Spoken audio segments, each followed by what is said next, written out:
As of this writing, the last scene of Mr. Tyler Perry's adaptation of For Colored Girls are being filmed in New York.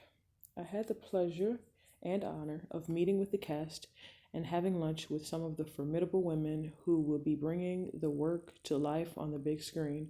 Whoopi Goldberg, Felicia Rashad, Kerry Washington, Loretta Devine, Thandon Newton, Tessa Thompson, Kimberly Elise, Janet Jackson, Anika Noni Rose.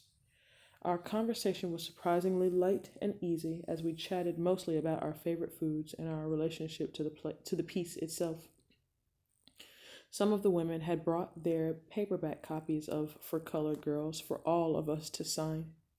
It was reminiscent of early graduations where we would bring our remembrance books for each other to write our goodbyes and best wishes as we prepared to take the next exciting step out into the unknown along our separate journeys.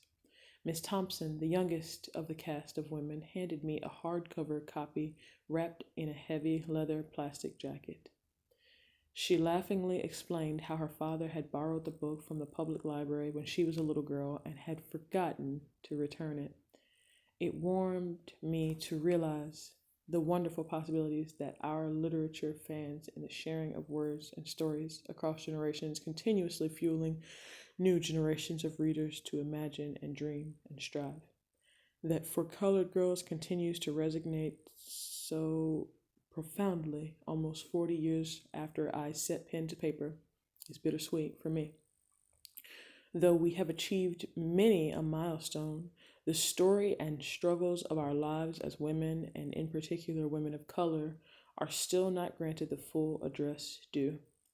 But then, perhaps that is part of the fuel that moves me to continue writing. As for me, despite the remarkable experience, exposure, and opportunity theater has given me, my roots remain firmly grounded in the fertile, hallowed ground of poetry, random poems dictating their own course. I have been blessed with abundant opportunities to continue adding my voice to the great human conversation through my writing. My sister still comes to my readings, and I to hers. We have written a novel together. In revisiting For Colored Girls, I have made a few changes and additions. Bo Willie is now returning from Iraq, and with the devastation of HIV/AIDS, a clear and present danger, particularly to women of color, I felt it would be irresponsible to not address the pandemic and wrote Positive, the other poems,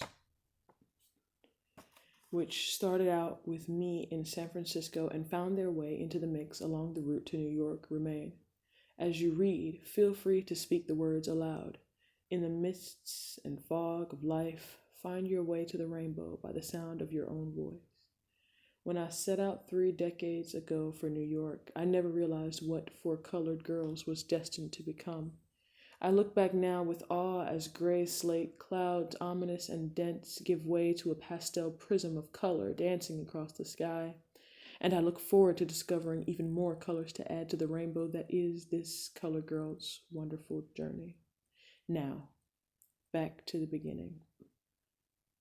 Notsake, July 2010.